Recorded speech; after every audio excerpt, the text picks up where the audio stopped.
2001 में अर्जेंटीना के लोगों ने देखा कि उनकी बचत रातों रात गायब हो गई। उनकी सरकार अपने बिल नहीं चुका पा रही थी और विदेशी वित्तीय समूहों ने उनकी मदद नहीं करने का फैसला किया। स्थानीय मुद्रा का मूल्य कम हो गया, बैंक लोगों को उनके पैसे नहीं निकालने दे रहे थे और मध्यम वर्ग, जो पहले अमीर हुआ करता था, अचानक गरीब हो गया। भोजन के लिए लंबी कतारें लग गईं, परिवारों ने अपने घर खो दिए और सड़कों पर गुस्से से भरे विरोध प्रदर्शन हुए क्योंकि डॉक्टर, शिक्षक और कारखाने के कर्मचारी अपना सब कुछ खो चुके थे। कई अर्जेंटीना वासियों का मानना है कि कहानी में बुरा आदमी कोई मतलबी शासक नहीं था, बल्कि अमीर पश्चिमी देशों द्वारा नियंत्रित एक शक्तिशाली विदेशी समूह था। अंतर्राष्ट्रीय मुद्रा कोष।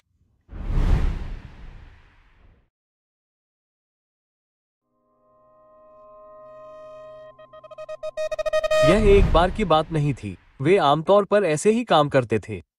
लेकिन ये बड़े वैश्विक धन समूह जो देशों को स्थिर रहने और सहायता देने के लिए थे, इतना नुकसान कैसे पहुंचाने लगे? इसे समझने के लिए हमें ये देखना होगा कि अंतर्राष्ट्रीय मुद्रा कोष या IMF और विश्व बैंक गरीब देशों के शासक कैसे बन गए।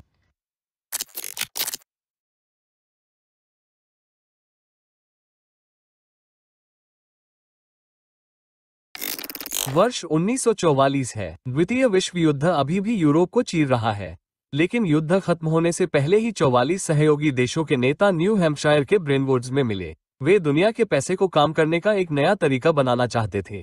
उनका लक्ष्य था पहले की तरह बड़ी आर्थिक समस्याओं को रोकना और युद्ध से बर्बाद हुए देशों को ठीक करना।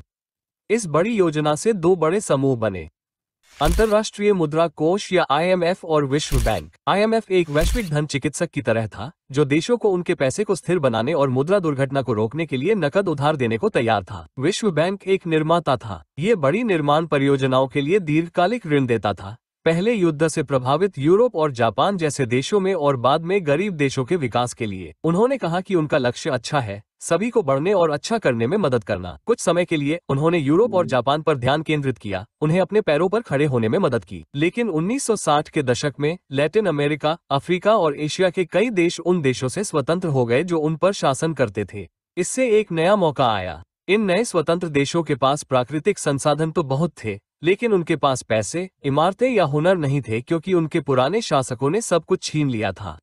उन्हें सड़कों, स्कूलों, अस्पतालों और अपने संसाधनों को जमीन से बाहर निकालने के लिए पैसे और सलाह की जरूरत थी। पहले विश्व बैंक और IMF को देशों को समृद्ध बनाना था, लेकिन उन्होंने चुपचाप अपना उद्देश्य बदल दिया। उन्होंने इन नए स्वतंत्र देशों को ऋण देना शुरू कर दिया, उन्हें बढ़ने और सफल होने में मदद करने का वादा किया। बाहर से ऐसा लग रहा था कि वे दयालु हैं, संघर्षरत देशों की मदद कर रहे हैं, लेकिन अंदर ही अंदर कुछ और ही खेल खेला जा रहा था।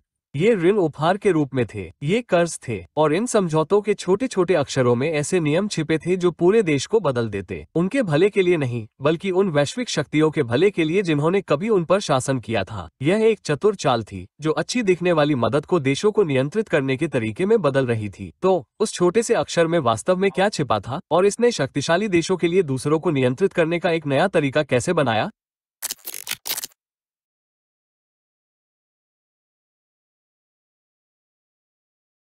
इस नई प्रणाली के मुख्य भाग को संरचनात्मक समायोजन कार्यक्रम या SAP कहा जाता था। ये सिर्फ पैसे के टिप्स नहीं थे, ये ऐसे नियम थे जिनका पालन देशों को लोन लेने के लिए करना होता था। अगर कोई देश इन नियमों का थोड़ा भी पालन नहीं करता तो भविष्य में लोन का भुगतान रुक सकता था और देश और भी बुरे आर्थिक संकट में फंस सकता था। कमजोर अर्थव्यवस्थाओं के लिए ये नियम बहुत खराब थे।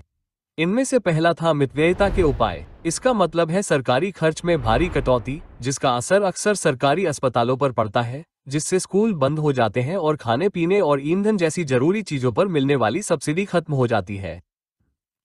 2005 में जब माली सरकार अपने स्वास्थ्य सेवा बजट को GDP के 3% से ज्यादा करना चाहती थी, तो IMF ने इसके उलट करने की सलाह दी।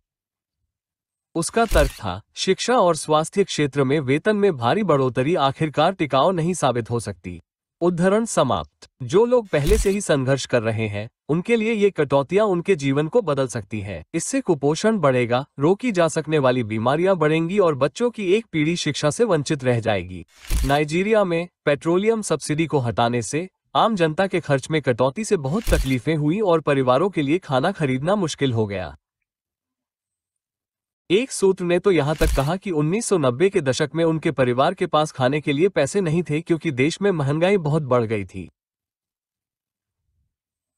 दूसरे शब्दों में, जहां IMF सौदे कर रहा था, वहीं आम नागरिक अपने और अपने परिवार के लिए बुनियादी जरूरतें पूरी करने के लिए संघर्ष कर रहे थे। दूसरा कारण था सरकारी संपत्तियों का निजीकरण। सरकारों को सरकारी स्वामित्व वाली कंपनियों जैसे बिजली, पानी की आपूर्ति करने वाली कंपनियों या यहां तक कि राष्ट्रीय एयरलाइंस को निजी, अक्सर विदेशी निगमों को बेचने के लिए मजबूर होना पड़ा। वादा है कि दक्षता बढ़ेगी, हकीकत यह है कि बुनियादी सेवाओं के लिए अक्सर कीमतें बढ़ जाती हैं। निजी कंपनियों की लागत में कटौती के कारण नौकरियां चली जाती हैं और मुनाफा स्थानीय स्तर पर निवेश होने के बजाय देश से बाहर चला जाता है। उदाहरण के लिए इक्वाडोर में लगभग 90% खनन कंपनियां कनाडा की हैं और मुनाफे का मुख्य लाभ कनाडा को जाता है। आईएमएफ के कार्यक्रमों का वितरण पर गहरा प्रभाव पड़ता है और अक्सर इसका लाभ वैश्विक उत्तर में स्थित बड़ी कंपनियों और बैंकों को होता है। तीसरा नियम है मुद्रा में हेरफेर। आईएमएफ अक्सर देशों को निर्देश देता है कि वे अपनी मुद्रा को सीधे अमेरिकी डॉलर से जोड़ दें। हालांकि इससे निर्यात बहुत महंगा हो सकता है। 1958 से अर्जेंटीना ने आईएमएफ से 22 ऋण लिए हैं। अर्जेंटीना पर आईएमएफ का $40 बिलियन से अधिक का कर्ज है। वास्तव में दुनिया भर में उन पर सबसे अधिक कर्ज है। आईएमएफ के अधिकांश फंड का उपयोग आईएमएफ को चुकाने के लिए किया गया है, जिससे अर्जेंटीना के लोगों के बीच संगठन की खराब प्रतिष्ठा है। कई लोग देश के ऐतिहासिक आर्थिक पतन और 2001 में ऋण चूक के लिए आईएमएफ को दोषी मानते हैं, जब सरकार ने लोगों की बचत को बैंकों में फंसा दिया था। अगर आपके पास अमेरिकी डॉलर थे तो उन्हें जबरदस्ती पेसों में बदल दिया गया था। फिर पेसों का मूल्य बहुत कम हो गया, जिससे सभी के पैसे बहुत कम हो गए। यह आम लोगों के लिए बहुत बड़ा नुकसान था।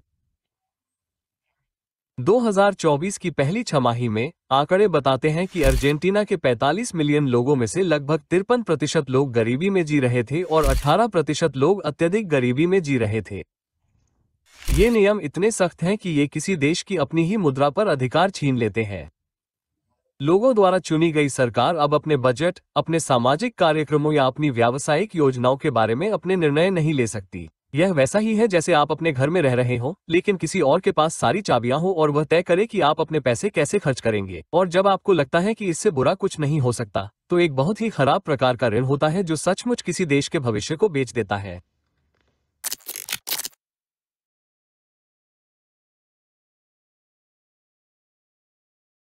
ये अदृश्य जंजीरें न केवल देशों को आर्थिक रूप से नुकसान पहुंचाती हैं, ये दुनिया में सत्ता पर काबिज लोगों को भी बदल देती हैं और आधुनिक उपनिवेशवाद को जीवित रखती हैं। पुराने उपनिवेशवाद के विपरीत, जिसमें झंडे और सैनिकों का इस्तेमाल होता था, यह नया प्रकार ऋण को एक हथियार के रूप में इस्तेमाल करता है। ये सुनिश्चित करता है कि पैसा गरीब देशों से अमीर देशों में बहता रहे।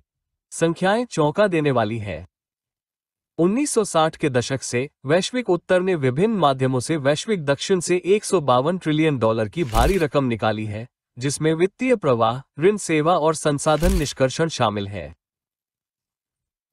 कांगो लोकतांत्रिक गणराज्य या डीआरसी पर विचार करें, एक ऐसा देश जिसके पास कोबाल्ट, सोना और तांबा जैसे अनुमानित $24 ट्रिलियन मूल्य के अप्रयुक्त कच्चे खनिज हैं। इस अपार धन के बावजूद डीआरसी में औसत व्यक्ति प्रति वर्ष केवल $742 कमाता है।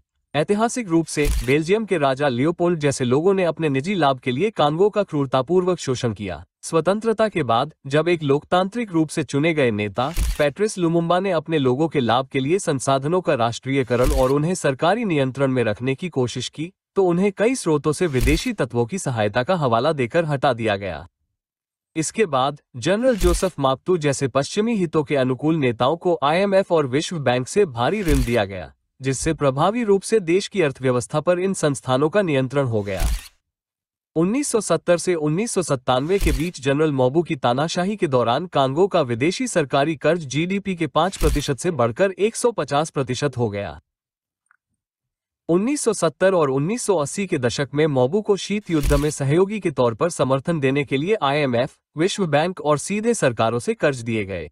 एक बहुत ही सरल उदाहरण, आपका देश पश्चिमी देशों की निजी कंपनियों द्वारा दी गई मशीनरी के जरिए सोना निकालता है, लेकिन जब मशीनरी को रिन्यू करने का समय आता है, अगर आपका देश नियमों का पालन नहीं करता है, तो निजी कंपनी मशीनरी को रिन्यू नहीं करती है और आपके देश को सोने से मिलने वाला पैसा अब नहीं मिल पाता क्योंकि आप सोना नहीं निकाल सकते। यह उतना ही आसान है जितना कि आप पूरे देश को नियंत्रित कर सकते हैं। आज 48 अफ्रीकी देशों पर आईएमएफ का कुल $42.2 बिलियन बकाया है। यह आईएमएफ के कुल बकाया क्रेडिट का लगभग 1/3 है, जिसका अर्थ है कि अफ्रीकी महाद्वीप IMF का एक प्रमुख उधारकर्ता है। कोई देश इन ऋणों पर जितना अधिक निर्भर होता है, वो उतना ही गरीब होता जाता है। उप सहारा अफ्रीका, मेक्सिको और अन्य देशों में मांस, पेय पदार्थ, व्यक्तिगत स्वच्छता और अन्य रोजमर्रा की वस्तुओं पर IMF द्वारा लगाए गए करों से गरीब परिवारों को सबसे अधिक नुकसान हुआ है। ऐसा इसलिए है क्योंकि वे अपना लगभग सारा पैसा सिर्फ जीने के लिए खर्च करते हैं, जिससे उन्हें अपनी कमाई का एक बड़ा हिस्सा करों में देना पड़ता है और अमीर और गरीब के बीच की खाई चौड़ी होती है। IMF और विश्व बैंक द्वारा लगाई गई शर्तों को सामाजिक अशांति और राजनीतिक अस्थिरता से भी जोड़ा गया है। हाल ही में 2024 में केन्याई लोगों ने IMF के सार्वजनिक खर्च में कटौती के हिस्से के रूप में लगाए गए करों में वृद्धि के जवाब में विरोध प्रदर्शन किया। इस स्थिति के कारण बड़े बदलावों या यहाँ तक कि IMF और विश्व बैंक से छुटकारा पाने के लिए और अधिक मांगे उठने लगी है। आलोचकों का कहना है कि ये समूह वास्तव में समस्या का हिस्सा है, जो पैसे के माध्यम से आधुनिक समय के दास स्वामियों की तरह काम कर रहे हैं। अर्जेंटीना की टूटी हुई अर्थव्यवस्था से लेकर खनिजों से भरी कांगो की भूमि तक विश्व बैंक और IMF अभी भी कई विकासशील देशों को नियंत्रित करते हैं। विश्व स्थिरता और विकास के लिए एक अच्छे वादे के रूप में शुरू हुई यह लाखों लोगों के लिए ऋण की दोहराई जाने वाली समस्या में बदल गई है और स्वास्थ्य सेवा, शिक्षा और पर्यावरण कार्यक्रमों जैसी चीजों के लिए सरकारी धन में कटौती कर रही है। ये लोन पुराने औपनिवेशिक समय की सेना की तरह मजबूत हो गए हैं। ये सुनिश्चित करते हैं कि संसाधन और पैसा दुनिया के सबसे गरीब हिस्सों से सबसे अमीर हिस्सों तक पहुंचता रहे। जो देश वास्तव में स्वतंत्र होना चाहते हैं, उनके लिए इस आधुनिक उपनिवेशवाद से बाहर निकलना सबसे बड़ी लड़ाई है। ऐसे महत्वपूर्ण और कभी कभी संवेदनशील विषयों पर वीडियो बनाने के लिए सही माहौल की आवश्यकता होती है, और यहीं पर एपिडेमिक साउंड आता है। वे उच्च गुणवत्ता वाले रॉयल्टी मुक्त संगीत और ध्वनि प्रभावों की एक विशाल लाइब्रेरी तक तुरंत पहुंच प्रदान करते हैं। सभी पूरी तरह से कवर किए गए हैं। लाइसेंसिंग के झंझट से छुटकारा पाएं और आत्मविश्वास के साथ अपना संदेश पहुंचाएं। अपने वीडियो को पेशेवर ध्वनि के साथ प्रज्वलित करने के लिए नीचे दिए गए लिंक पर क्लिक करें। व्यापार की दुनिया में वास्तव में क्या चल रहा है, ये समझाने वाले और वीडियो चाहते हैं? सब्सक्राइब बटन दबाएं, सूचनाएं चालू करें ताकि आप हमेशा लूप में रहें।